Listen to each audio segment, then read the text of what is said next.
Gold, trusted gold buyers. మీరు తాకట్టు పెట్టిన బంగారాన్ని విడిపించి ఈ రోజు ఉన్న మార్కెట్ ధరకు కొనబడను.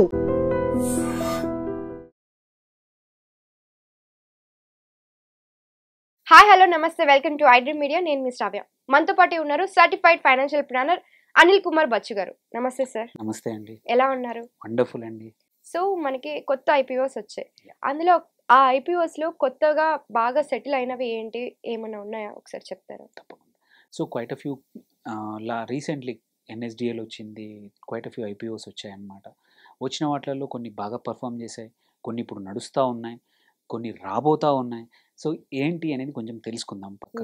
మీరు అడిగిన వాటికి ఫస్ట్ థింగ్ ఆబ్వియస్లీ కొంచెం రీసెంట్లీ లిస్ట్ అయిన వాటిల్లో మేజర్ ఐపీఓ వచ్చేసి చాలా రోజుల నుంచి ఇన్వెస్టర్స్ వెయిట్ చేస్తూ ఉంది ఎన్ఎస్డిఎల్ చాలా బాగా ఇన్వెస్టర్స్ రిసీవ్ చేసుకున్నారు, చాలామంది అప్లై చేశారు. ఎవరికైతే వచ్చిందో దేవర్ హ్యాపీ, వెయిటింగ్ చేస్తూ అప్లై చేసిన రాని వాళ్ళు మళ్ళీ వేరే వాటికి డిసప్పాయింట్ అయినా వేరేవి ఉన్నాయి కాబట్టి చేశారు.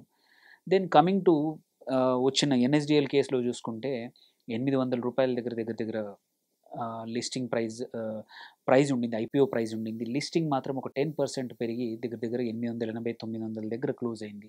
సో వండర్ఫుల్, అంటే ఒక రోజుకి 10% గెయిన్ ఈజ్ వండర్ఫుల్. అండ్ ఈ కేసులో ఏంటంటే ఎన్ఎస్డిఎల్ పెద్ద కాంపిటీషన్ అంటే ఓన్లీ సిడిఎస్ఎల్, ఈ రెండు కంపెనీసే ఈ సెక్యూరిటీ డిపాజిటరీ బిజినెస్లో మేజర్ ప్లేయర్స్. సో అందుకోసమే కాంపిటీషన్ తక్కువగా ఉంది కాబట్టి ఇన్వెస్టర్స్ కూడా ఈ స్టాక్ పర్ఫార్మెన్స్ కూడా బాగుంది కాబట్టి ట్రై చేశారు. So on the whole that company is good. అట్లాగే ఇంకొకటి ఆదిత్య ఇన్ఫోటెక్, ఏదైతే సిపి ప్లస్ యొక్క ఇండియాలో డిస్ట్రిబ్యూటర్ అనుకోండి, మేజర్ మ్యానుఫ్యాక్చరర్, అది కూడా చాలా బాగా సూపర్ రిటర్న్స్ ఇచ్చింది. లిస్ట్ అయింది రీసెంట్గా. సో నియర్లీ 30-40% ఒక్క రోజులో పెరిగింది. లిస్టింగ్ గెయిన్స్ వచ్చాయి. ఎన్ఎస్డిఎల్ కన్నా కూడా బాగా రిజల్ట్స్ వచ్చాయి, బాగా రిటర్న్స్ వచ్చాయి, ఒక లిస్టింగ్ గెయిన్స్ వచ్చాయి. అట్లాగే ఎంఎండ్బి ఇంజనీరింగ్ కానీ శ్రీ లోటస్ డెవలపర్స్ కూడా, ఇవి కూడా 18-28% లిస్టింగ్ గెయిన్స్ వచ్చాయి. సో రీసెంట్గా ఏవైతే ఐపీఓకి వచ్చిన స్టాక్స్ మాత్రం చాలా బాగా పర్ఫామ్ చేశాయి, ఇన్వెస్టర్స్కి లాభాలు తీసుకొచ్చాయి. కొన్ని మాత్రం లైక్ కేటెక్స్ ఫ్యాబ్రిక్సే కానివ్వండి, లక్ష్మీ ఫైనాన్స్ మాత్రం మోరాలెస్ కొంచెం లిస్టింగ్ కన్నా కూడా 15-20% తక్కువ ప్రైస్తో ఐపీఓ ప్రైస్ కన్నా కూడా తక్కువ ప్రైస్కి లిస్ట్ అయ్యాయి. అవి కొంచెం ఇన్వెస్టర్స్కి అంటే ఎక్స్పెక్టేషన్స్కి అనుకున్నట్టు రిసీవ్ చేసుకోలేదు ఇన్వెస్టర్స్ లిస్టింగ్ టైంలో, లిస్టింగ్ అయ్యాక. సో అందుకే మిక్స్డ్ రిజల్ట్స్, మంచివి చాలా ఉన్నాయి. జనరల్గా ఐపీఓస్ ఎక్కువ మటుకి సేమ్ ప్రైస్లో మళ్ళీ లిస్ట్ అవుతాయి, డిమాండ్ని బట్టి కొన్ని ముందుకు వెళ్తాయి.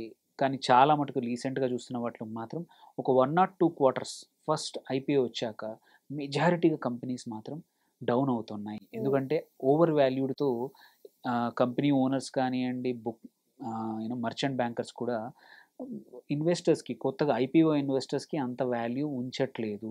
ఓవర్ వాల్యూ చేయడం వల్ల తర్వాత ఐపీఓ అయ్యాక ప్రైస్ పడిపోతూ ఉంది. It is taking 6 months to 8 months time to recover. మళ్ళీ ఐపీఓ ప్రైస్కి, లిస్టింగ్ ప్రైస్కి రావాలంటే అంత టైం పడుతూ ఉంది. బట్ రీసెంట్గా వచ్చిన స్టాక్స్ ఏవైతే లిస్ట్ అయ్యాయో మాత్రం బాగా, ఈ జూలైలో ఆగస్ట్ ఫస్ట్ వీక్లో వచ్చినాయి మాత్రం బాగా రిటర్న్స్కి లాభాలు జనరేట్ చేసే ఇన్వెస్టర్స్కి.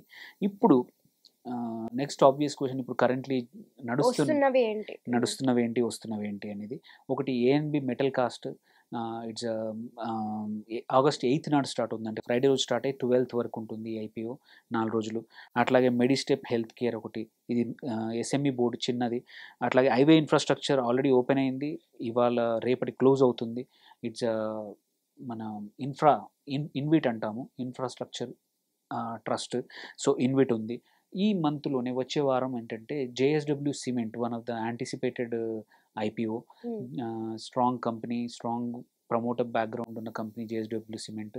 ఇన్వెస్టర్స్ ధైర్యంగా చేయొచ్చు. ఈ సిమెంట్స్ సెగ్మెంట్లో ఇప్పుడు ఓన్లీ 2 players అయ్యారు. ఇది 3rd లిస్టెడ్ ప్లేయర్. అంటే ఉన్నాయి చాలా ప్లేయర్స్, బట్ 2 స్ట్రాంగ్ కంపెనీస్, అటు ఆదిత్య బిర్లా కానీ ఇంకొక గ్రూప్ కంపెనీ కానీ. ఇప్పుడు ఇది 3వది కూడా కాంపిటీషన్ ఐ థింక్ గుడ్, మంచిది. ఇన్వెస్టర్స్ కూడా మంచి లాభాలు రావచ్చు, considering cement sector is doing good in terms of pricing వాటిలో కూడా చూసుకుంటే. అండ్ ఇంకొక యాంటిసిపేటెడ్ ఐపీఓ ఈ మంత్ మోస్ట్ ప్రాబ్లీ రాబోతుంది ఏంటంటే టాటా క్యాపిటల్. ఇది కూడా చాలా రోజుల నుంచి వెయిట్ చేస్తూ ఉన్నారు ఇన్వెస్టర్స్, టాటా క్యాపిటల్ ఎప్పుడు లిస్టింగ్కి వస్తుందా అని. సో అది మోస్ట్ ప్రాబ్లీ మంత్ ఎండ్ వరకు టాటా క్యాపిటల్ రావచ్చు.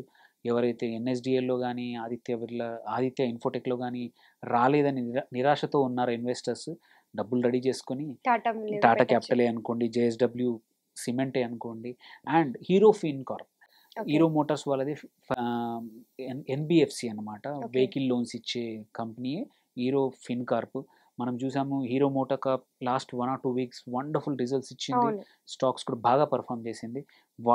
అదే గ్రూప్ కంపెనీ ఇంకొకటి ఈ ఫినాన్షియల్ కార్పొరేషన్ ఎన్బిఎఫ్సి, ఇది కూడా లిస్టింగ్కి రాబోతూ ఉంది. సో మోస్ట్ ప్రాబబ్లీ ఈ ఆగస్ట్లోనే రావచ్చు, పర్మిషన్స్ అన్నీ అయిపోతే. సో ఈ 4-5 బ్లాక్ బస్టర్ మంచి ఐపీఓలు రాబోతూ ఉన్నాయి. ఇన్వెస్టర్స్ వీటిలో ధైర్యంగా కొంచెం స్టడీ చేసుకొని ఇన్వెస్ట్ చేయొచ్చు అనమాట. సో ఈ కొత్తగా వచ్చే లిస్ట్లో బాగా పర్ఫామ్ చేసేవి కానీ ఇప్పుడు పర్ఫామ్ చేస్తున్నవి కానీ వచ్చే వాటిలో పర్ఫామ్ బాగా చేస్తే అనుకున్నవి ఏమంటారు? ఇందులో పక్క టాటా క్యాపిటల్ వచ్చినప్పుడు కానీ ఇట్లాంటి, ఎందుకంటే మంచి స్ట్రాంగ్ బ్యాకింగ్ ఉన్న ప్రమోటర్ బ్యాకింగ్ ఉన్న కంపెనీస్ ఏంటంటే యూజువల్లీ ఇన్వెస్టర్స్ లవ్ చేస్తారు, అంటే వాళ్ళకి హోల్డ్ చేస్తే మంచి రిటర్న్స్ వస్తాయి లాంగ్ టర్మ్లో అనుకుంటారు, ఎక్కువ ఎక్స్పెక్టేషన్స్ కూడా ఉంటాయి. సో కాకపోతే ఏంటంటే కొన్ని విషయాలు మాత్రం ఐపీఓల్లో ఇన్వెస్ట్ చేసేప్పుడు ఇన్వెస్టర్ చూడాల్సిన అంశాలు ఉన్నాయి. అవి ఏంటో మనం తెలుసుకుందాం. ఎందుకంటే జస్ట్ బికాజ్ ఐపీఓస్ ఇప్పుడు రీసెంట్గా వచ్చిన ఐపీఓస్ పర్ఫామ్ చేసాయి, మంచి రిజల్ట్స్ ఇచ్చాయని చెప్తే దాని మీద పెట్టేసి తర్వాత మోసం ఏమి ఉండదు, ఇబ్బందులే. బికాజ్ రాంగ్ నోషన్స్తో ఎంటర్ అవుతే మనకి ఇబ్బందులు రావచ్చు అనమాట. అందుకే కొన్ని థింగ్స్ కంపల్సరీ ఇన్వెస్టర్స్ చూడాల్సిన విషయాలు ఒకటి మాత్రం, ఫండమెంటల్స్ ఎలా ఉన్నాయో, బిజినెస్ ఫండమెంటల్స్ ఎలా ఉన్నాయో, ఆ కంపెనీకి వెదర్ బిజినెస్ మోడల్ స్ట్రాంగ్గా ఉందా, రెవెన్యూ స్ట్రాంగ్గా ఉన్నాయా, సో గ్రోత్ ప్రాస్పెక్ట్ ఆ ఇండస్ట్రీకి బాగుందా, మార్కెట్ బాగుందా లేదా, ప్రీవియస్గా ఎలా పర్ఫామ్ చేసింది, అది చాలా ఇంపార్టెంట్. దాంతోపాటు ఫైనాన్షియల్ హెల్త్ ఎలా ఉంది. సో ఈవెన్ దో లిస్టింగ్కి వచ్చినప్పుడు కంపల్సరీ ఆడిటెడ్ రిజల్ట్స్ వస్తాయి. ఫైనాన్షియల్ హెల్త్, అప్పులు ఎన్ని ఉన్నాయి కంపెనీకి, సఫిషియంట్ క్యాపిటల్ స్ట్రక్చర్ స్ట్రాంగ్గా ఉందా లేదా, అదొకటి చూసుకోవాలి. మళ్ళీ మోస్ట్ అనదర్ ఇంపార్టెంట్ థింగ్, ఏ కంపెనీ అయినా ఐపీఓకి వచ్చినప్పుడు లెట్స్ సే ఒక కంపెనీ 500 కోట్లు మార్కెట్ ద్వారా రేస్ చేస్తున్నప్పుడు ఈ 500 కోట్లు ఎక్కడికి వెళ్తున్నాయి, ఓకే, సో ఐపీఓ ప్రొసీడ్స్ ఏం జరుగుతున్నాయి, కొత్తగా ఇంకొక ప్లాంట్ ఎక్స్పాన్షన్కా, వర్కింగ్ క్యాపిటల్ రిక్వైర్మెంట్కా, ఆర్ కంపెనీ బ్యాలెన్స్ షీట్లో ఉన్న అప్పులను తక్కువ చేసుకోవడానికా, ఎగ్జిస్టింగ్ ఇన్వెస్టర్స్ని బైఅవుట్ చేయడానికా, ఆర్ ఎగ్జిస్టింగ్ ప్రమోటర్ తన యొక్క స్టేక్ తక్కువ చేసుకోవడానికా, దాన్ని బట్టి కూడా ఇన్వెస్టర్స్ ఆ కంపెనీ స్టాక్స్ ముందు పర్ఫామ్ చేయొచ్చా లేదా అనేది తెలుసుకునే అవకాశాలు ఉన్నాయి. అవి మనం ఎలా తెలుసుకోవాలంటారు? అది యూజువల్లీ కంపల్సరీ మనం ఇందులో ఐపీఓ చేసినప్పుడే చెప్తా ఉంటారు. ఓకే, ఎందుకు ఈ డబ్బుల్ని ఏం చేస్తున్నాం అనేది కంపల్సరీ చెప్తారు. అసలు ఎందుకు వచ్చాం ఐపీఓకి అనేది కూడా, ఈ డబ్బుల్ని ఏం చేస్తాం, ఓకే, ఐపీఓస్ ద్వారా రేజ్ చేస్తున్న డబ్బుల్ని ఎందుకు వాడుతున్నాం. జనరల్గా ఏంటంటే వర్కింగ్ క్యాపిటల్ కోసము, అప్పు తగ్గించుకోవడము, ఆర్ కొత్త కెపాసిటీ ఎక్స్పాన్షన్, ఇవన్నీ మంచి కారణాలు. ఏంటంటే వీటి వల్ల ఇంకా అడిషనల్గా రెవెన్యూస్ రావచ్చు ఫ్యూచర్లో. వేరే యాజ్ ఎగ్జిస్టింగ్ ఇన్వెస్టర్కి ఎగ్జిట్ ఇవ్వడానికి, మేబీ వాళ్ళు ఒక 5 years బ్యాక్ ఇన్వెస్ట్ చేశారు, రీసెంట్ టైమ్స్లో అదే ఎక్కువ జరుగుతుంది. సో అలా ఏమవుతుందంటే ఓవర్ వాల్యుయేషన్లో మనం ఎంటర్ అయ్యే అవకాశాలు ఎక్కువగా ఉంటాయి. ఇట్లాంటి తెలుసుకుంటే ఏంటంటే నెగిటివ్స్ ఏమైనా ఉన్నాయో తెలుస్తుంది అనమాట. అట్లాగే వాల్యుయేషన్ ఎలా ఉంది రిలేటివ్ టు మార్కెట్, ఆ సెక్టర్లో ఉన్న కంపెనీని బట్టి చూస్తే ఇది ఎలా ఉంది, సో ఆ కంపెనీ యొక్క అర్నింగ్స్ కానీ ప్రాఫిట్స్కి ఎన్ని మల్టిపుల్స్లో వాల్యుయేషన్ ఉంది అనేది కూడా వెరీ ఇంపార్టెంట్. ఐడియల్ వాల్యుయేషన్ ఆ సెక్టార్ టు సెక్టార్ మారుతూ ఉంటుంది. కొన్ని సెక్టార్కి 10 PE ఉంటుంది, కొన్ని సెక్టార్లకు 25 PE ఉంటుంది, కొన్ని సెక్టార్ 45 కూడా ఉండొచ్చు. సో ఆ సెక్టార్ కానీ రిలేటెడ్ సెక్టార్కి లిస్ట్ అయి ఉన్న స్టాక్ కంపేర్ చేసుకుంటే ఇది ఓవర్ వాల్యూడా, అండర్ వాల్యూడా, ఫెయిర్లీ వాల్యూడా అనేది ఇంపార్టెంట్. అండర్ వాల్యూడ్ అనుకోండి, మార్కెట్స్ వాల్యూ కనుక్కున్నప్పుడు మనకు మంచి రిటర్న్స్ రావచ్చు. ఓవర్ వాల్యూడ్ అన్నప్పుడు మార్కెట్ రియలైజ్ అయ్యి కరెక్షన్ అయినప్పుడు మనకు లాస్ అవ్వచ్చు. ఫెయిర్లీ వాల్యూడ్ అయినప్పుడు ఆ కంపెనీ పర్ఫార్మెన్స్ బాగా ఉంది నెక్స్ట్ క్వార్టర్లో, అప్పుడు మనకు మంచి రిజల్ట్స్ రావచ్చు. సో అందుకే వాల్యూ కూడా చూసుకోవాలి. దాంతోపాటు మార్కెట్ కండిషన్స్, ఒక కంపెనీ లిస్టింగ్కి రావచ్చు, you are very good, but market sentiment negative ఉన్నప్పుడు, కండిషన్స్ బాగాలేనప్పుడు, అప్పుడు లిస్టింగ్కి వస్తే మోస్ట్ ప్రాబబ్లీ మార్కెట్ దాని ట్రూ వాల్యూ తెలియదు అనమాట. So maybe you are wonderful. సెక్టార్ని కూడా బేస్ చేసుకుని ఉంటుందంటారా? సెక్టార్ ఒకటి, market condition, general market. Example ఇప్పుడు కరెంట్లీ డౌన్ మూడ్లో ఉన్నది అనుకోండి, వేరే సెగ్మెంట్లో ఉన్నప్పుడు ఒక ఐపీఓకి వచ్చినప్పుడు అందరూ అదే సెంటిమెంట్లో ఉండి ఈ కంపెనీ బాగా చేస్తున్నా కూడా దాన్ని పనిష్ చేసే అవకాశాలు ఉంటాయి అన్నమాట. సో అందుకోసం మార్కెట్ కండిషన్స్ కరెక్టా లేదా, మనం ఎంటర్ అవ్వచ్చా లేదా అనేది కూడా చూసుకోవాలి ఇన్వెస్టర్స్. అట్లాగే లాక్ ఇన్ పీరియడ్స్, Hmm. కొన్ని కేసుల్లో lock in periods, promoter holding ఎంత ఉంది, దీనివల్ల తగ్గుతుందా లేదా, అది కూడా very important. Lot of times ఏంటంటే ప్రమోటర్ అమ్మేసుకొని బయటికి వెళ్ళడం అనేది negative sign. Hmm. If a company is doing strong, promoter ఇంకా కొంచెం కొంటాడు కానీ యూజువల్లీ ఎగ్జిట్ అవ్వడు. అవును. సో అందుకే అంటే ప్రమోటర్ హోల్డింగ్ ఐపీఓకి వచ్చిన వెంటనే ఇట్లా ఎగ్జిట్ అవుతూ ఉంటారు. వచ్చేప్పుడే ఎక్కువగా, ఇప్పుడు లెట్స్ సే ఒక ప్రమోటర్కి ఆల్రెడీ 60% ఉంది, ఓకే. 60 నుంచి 40కి చేసుకొని అంటే 20 తగ్గించుకొని తను లాభపడుతున్నాడంటే it's a negative sign. Okay. So అది అందుకే ప్రొసీడ్స్ ఎక్కడ పోతున్నాయి అనేది వెరీ ఇంపార్టెంట్ ఓకే. అనమాట. అండ్ ఇంకొక లాస్ట్ మెథడ్ చాలామంది తెలుసుకోవాల్సింది ఏంటంటే గ్రే మార్కెట్ ప్రీమియం. Hmm. అంటే ఆ ఐపీఓలో చాలామంది మూడ్ సెంటిమెంట్ అందరు కొనే వాళ్ళది క్యాప్చర్ చేసేసి డేటా పబ్లిష్ చేస్తూ ఉంటాయి. చాలా వెబ్సైట్స్లో ఉంటాయి అనమాట. జిఎంపీ అంటాము, grey market premium. Hmm. Usually grey market premium అంటే హయ్యర్గా ఉందనుకోండి, ఆ స్టాక్ కూడా most probably at higher price దగ్గర లిస్ట్ అవ్వచ్చు.